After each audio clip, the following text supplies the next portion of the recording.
Monday evening to you, and thank you so much for joining us tonight on UpNorthLive Unscripted at 6:30. Well, most of us across northern Michigan started off the work week with some clouds and a bit of rain. Kind of a bummer, but pretty on par for April, especially considering we're hoping for some May flowers. So, of course, we do need those April showers, but we also need some sunshine to balance that out. So, Joe, what's in the forecast for our Tuesday?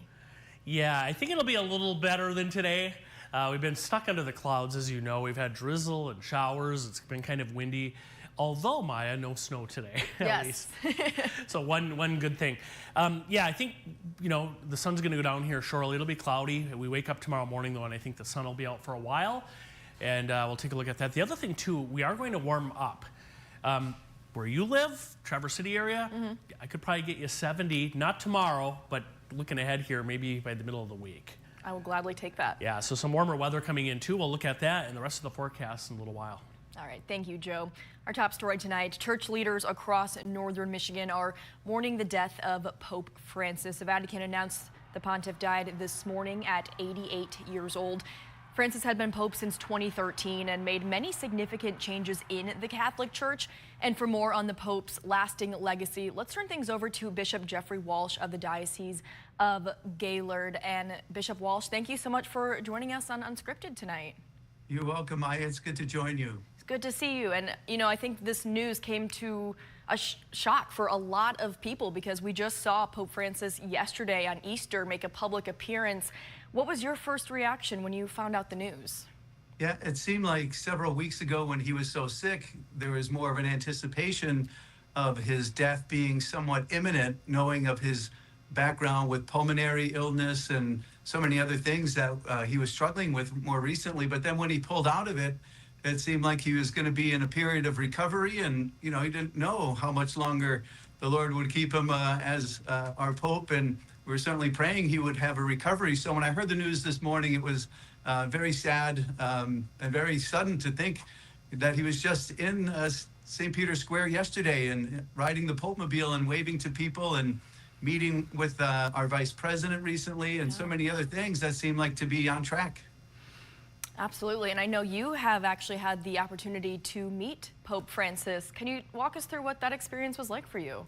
Sure. When I was named bishop, and he named me bishop in 2022, and part of what every new bishop does is go to Rome to meet the Holy Father. So after several days of workshops, we culminated all that experience. There was 140 other bishops from all around the world who were there. And we celebrated Mass in St. Peter's Basilica and then went upstairs to a room where he spoke to us for about 2 hours. And then we all formed a line and had a chance to walk up to him and shake his hand and look him in the eye. And I was able to express my gratitude to him for naming me a bishop and share that solidarity as a successor to the apostles. So there's a beautiful fraternity and a sense of communion with the Holy Father, with every bishop all around the world. And it was really stunning to me to have that opportunity, and I felt very humbled by it. What would you say the highlight of getting to meet him was? Again, really, I think just never thought in my lifetime I would ever have an opportunity like that. I was a priest for 27 years in Scranton, Pennsylvania, and then when I was named bishop, I had that opportunity to be with him. I was with him twice at World Youth Days, once in Poland when I was a priest, and then as a bishop I was in Portugal. But I never really got close to him. I admired him very much from afar, but never had that close-up experience with him or any pope previously. So I was pretty overwhelmed by it. What an amazing experience that I'm sure you will cherish for the rest of your life. Well, we've been talking all day in our newscast just about the legacy that the Pope has left behind. In your eyes, in your words, what does his legacy look like? I think a lot of it can be summed up by the name that he chose as Pope, Francis, which he took after Francis of Assisi, which when the Lord had called him, he said, "Rebuild my church." And at first he thought he meant a church building that was in town, and he started working on it. But that wasn't what was meant. It was a spiritual renewal that to build up once again. And I think Pope Francis has set himself out to do that for the last 12 years, a very pastoral-minded approach to ministry and I think, his care of creation, his love of poverty and simplicity.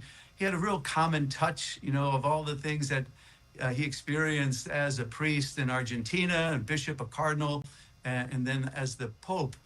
Really very practical wisdom and the common approach to many things, but a deep spiritual insight and profound reflections, I think, that aided the church as it continues to grow and develop in the life of the church. So I think his legacy, a lot can be summed up simply by the name he chose, Francis, and the way he tried to imitate Francis of Assisi. Yeah, and this might be a little repetitive, but what do you think is, what really sets Pope Francis apart from other popes? Well, I think the beautiful thing, I think, is that there's a sense of continuity, and the Lord does choose lots of different people, including the first Pope, Pope Peter, who is the longest serving Pope for over 34 years, I think, and certainly a fiery type of personality, but there's so many different types of personalities. Look at his immediate predecessor, Pope Benedict, was much different, more of an academic, and we had so many other, John Paul II, so charismatic, and I think Pope Francis, the unique contribution he made really is that sense of the pastoral touch and the ability to reach out ecumenically, and so many other ways that he kept the focus on fundamentals. That God is a God of love, God is a God of mercy, and God is a God of truth. And that's never an easy balance to portray in teaching and an example. But he did it so well. His man very courageous and bold and resilient. And I think that will be certainly part of his legacy and what set him apart. So can you walk us through what the process looks like for selecting a new pope? What happens next? There'll be the calling of all of the cardinals to the funeral mass that will be planned and take place in Rome. And Pope Francis has simplified that ceremony. I haven't read all the details about that, but there'll be the celebration of the mass for the peaceful repose of his soul. And a lot of our parishes throughout the diocese, throughout the world, will do that as well. And then the cardinals, after the funeral mass, is when they would gather in the Sistine Chapel and begin the conclave. It would be the ability for them to choose through the gift of the Holy Spirit and the guidance that they have there over, could be several days. You never know how long. There's been different lengths of time that it takes. And as the famous black smoke or the famous white smoke that would come out of the pipe from the Sistine Chapel, alerting people whether there was an election or not.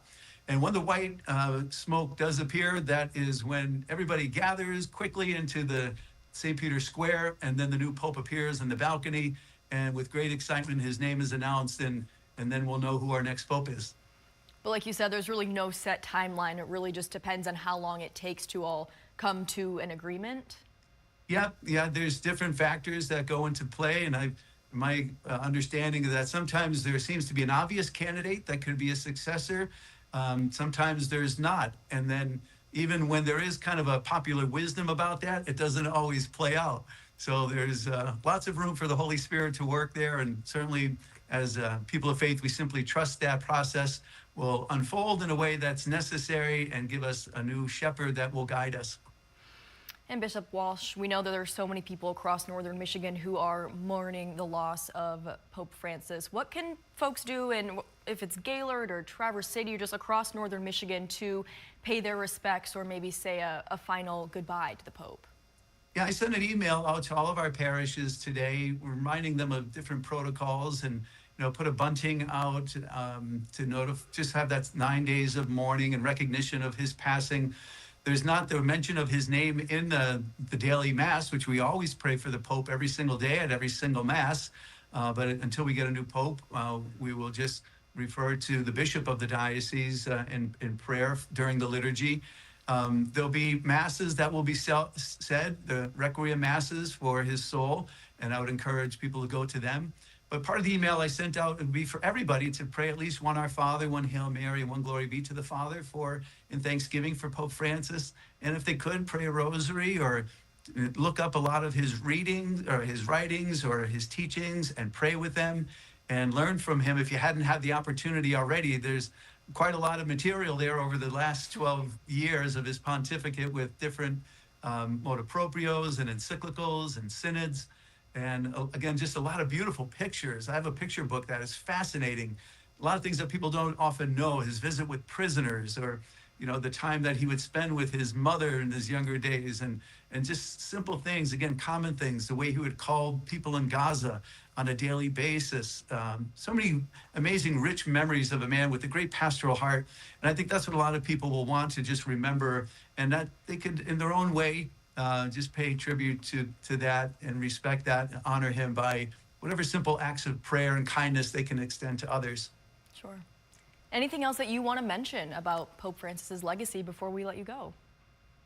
I would say that, his tireless devotion to the people of God, his resiliency, his calling of a pastoral approach that has a sense of collaboration and listening through the Holy Spirit and gentle guidance, and the way we can move forward, his love of the Blessed Mother and of Saint Joseph, the Holy Family, and a real trust and reliance on God to get us through some of the most difficult times of life. We know life is difficult and many people experience hardships and trials, but with the sense of faith, we can get through it all. And he showed that through his words and example, and his great loving trust of God. And I think that's an example we can all take away with us for our own lives. Absolutely. Well, Bishop Walsh, thank you so much for joining us on Unscripted tonight and sharing some really beautiful memories and stories of Pope Francis. We really appreciate it. You're welcome, Maya. Thank you. All right, switching gears now, we have one local story to share with you before we take our first commercial break. So injury car crashes, those are incidents where someone walks away physically hurt in some way, are on the rise in Grand Traverse County. That is according to the sheriff's office. And the patrol captain took a look at the numbers and knew he had to do something different. So here is our Allie Baxter with that story. We got to do something to try to make the roads a little bit safer. Staff at the Grand Traverse Sheriff's Office say for the last few years, there's been an increase in car crashes across the county.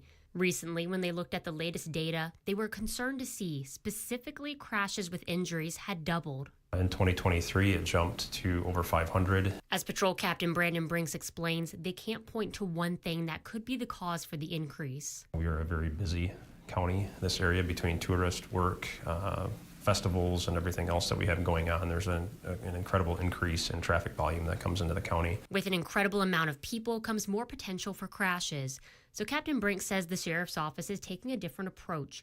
Along with approving overtime for enforcement patrols, a directed patrol unit will shift from taking complaints to primarily dealing with traffic-related issues. And it may be speeding in some area, it might be red light violations, or any of those violations that can have a tendency to cause more serious crashes. And they'll be in areas where deputies notice the most issues. In the past, that's been along M37, US 31, and 131, and County Road 633. Just because there's 500 and whatever number of crashes, that doesn't mean that all of those vehicles had one person in them. That one crash could equate to both vehicles having multiple people injured in them, and the effect that that has on their families, the community, everything. It can be very significant. Overall, Captain Brink says his deputies want to drive traffic crash numbers down, and he says he doesn't see it as a bad thing when community Facebook pages post about seeing his deputies do their job. Social media is great. It gets the word out and lets people know that we are out there working, and when people are taking pictures when they're driving by and there's a patrol car with the lights on there, whether it's us, the state police, or the city police, it's just good. Because he says it's not about quotas or increasing revenue. It's about making the roads of Grand Traverse County a safe place to be. We have no requirements for a number of traffic stops that a deputy has to make, and we have nothing to do with the money that comes in from those tickets as far as the sheriff's office is concerned. That's not something that is a driving factor for us. That was Allie Baxter reporting. Okay, before our first commercial break, let's take a look at our question of the day related to the story. What do you think? Do you think more people are speeding and driving aggressively in northern Michigan? Scan the QR code on your screen right now to vote. You can also head to our website, UpNorthLive.com, to vote. And as of right now, we have 349 votes, 88% voting yes. We will take a look at those results more towards the end of the show, but right now we are going to take that quick break, but Joel will have much more on your forecast for the rest of the work week coming up next. I'm Jada Johnson from Big Boys TV, and the Fish and Game Report is sponsored by Johnson's Propane.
A rainy and cloudy way to start our work week, but the good news is some drier weather and some warmer weather is in the forecast. Right, Yeah, I mean, yeah, I think in some spots, not everywhere, but maybe 70 degrees midweek. We'll take that. Right, yeah. That's almost like summer talk, you know. But it didn't feel like that today. It was chilly, and I think we had drizzle and rain, but just the wind made it feel chilly today too. Definitely. That cold wind blowing through. On a different note, though, this is tomorrow night. There's National Weather Service spotter training. This is going to be in Grand Traverse County. There are several more coming up. This will take place tomorrow night at 6:30 at the Traverse Area District Library. That's in the will take place rather in the McGuire Community Room. That's off Widmere Avenue in Traverse City. Again, free to attend, and the class starts tomorrow night at 6:30. We do have a high wind advisory. Here's a look at northern Michigan. It's down across our southern counties until 10 o'clock tonight. West winds whistling through there. We've had some gusts. In fact, just recently, I know it's a little north of this area, but Houghton Lake had a gust of 46 miles per hour recently. And here's where we stand right now. Well, still, you see the gust there, Houghton Lake gusting to 46. The wind will slowly start to diminish tonight. It'll be a little bit of a slow process, but you can kind of see this. There's late tonight, there's tomorrow morning with the strongest anomalies or the strongest core of winds heading off to the east of us. Low pressure sits nearby. See it right over us, right over the top of our area, right over the straits. As that low moves east, it's going to take the wind and the rain along with it, at least for a short time. The good news today, if there is any, with regard to the weather, it's that we didn't have snow. It's too warm for that, with temperatures generally in the 40s, although Alpena right now is still hanging on at 50 degrees. Here's a look outside at Petoskey. It's kind of that scene across much of northern Michigan tonight. And there's a look at radar. We've even had up west of Marquette a little bit of snow trying to mix in up there. Our forecast as we move ahead here, some showers ending. But by the time we wake up tomorrow morning, I'll stop this around 9:30. Look at the sunshine. Should be pretty nice in the morning hours. And then we'll cloud back up in the afternoon. This looks way worse than it should be, but I do think there's the potential for a couple showers tomorrow. We'll see. You might dodge one or two across the region tomorrow. And the same thing as we head into the day on Wednesday. But I think the bigger thing is that warm-up that we just talked about, especially in the lower peninsula. Look at Wednesday, look at Thursday, upper 60s to around 70 degrees. If you're up in the UP, we'll make a run close to 60, even up there. The best chance for rain this week after today, even though we might have a shower or two, will be on Friday. A little wet Friday, temperatures then dropping a little bit too, Maya, later in the week. All right, thank you so much, Joe. We do need to take a quick commercial break, but we'll check in with Sports Director Harrison Beebe in just a few minutes. Stay with us.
Welcome back, everyone. A pretty busy night in the world of sports. Let's turn things over to Sports Director Harrison Beebe and see what he wants to focus on. Hey, Harrison. Hey, Maya. Yeah, for Monday night, there's going to be a lot to talk about here. So let's go ahead and punch up the big board from our friends in the back. Look at our major headlines going on tonight.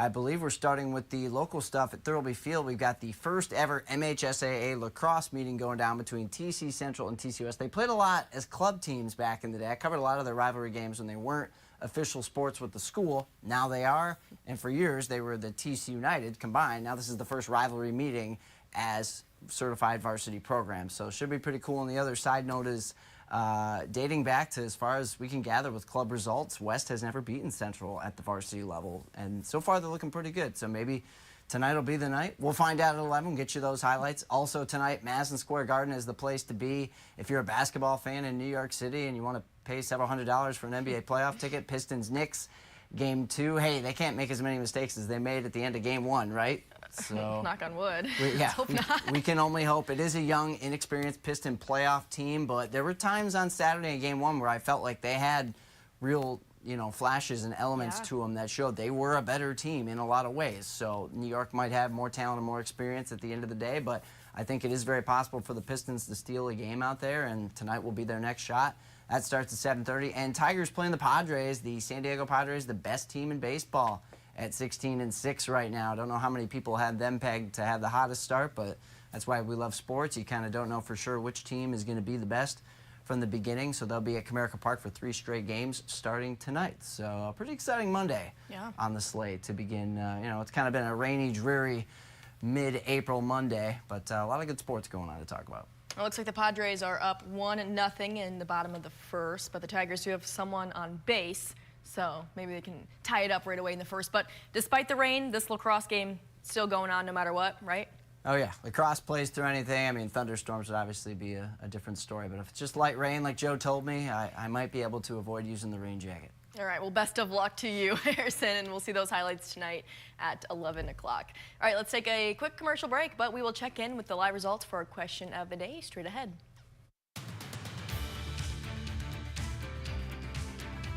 Salon services are furnished by Epiphany Advanced Academy in East Acme.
Well, the Grand Traverse Sheriff's Office says that injury car crashes are on the rise in Grand Traverse County. So that sparked our question of the day today. Do you think more people are speeding and driving aggressively in northern Michigan in general? And as you can see, most people are saying yes. We have 374 votes. 88% say yes, 12% say no. Over on Facebook, Laura says, I've lived here since 1976. It has never been as bad as it has been for the last 2 to 3 years. If you haven't voted yet, you can still scan that QR code on your screen right now. You can also join in the conversation on our Facebook page, but we are all out of time here on Unscripted. Thanks so much for joining us on this Monday evening. We'll see you back here at 11 o'clock.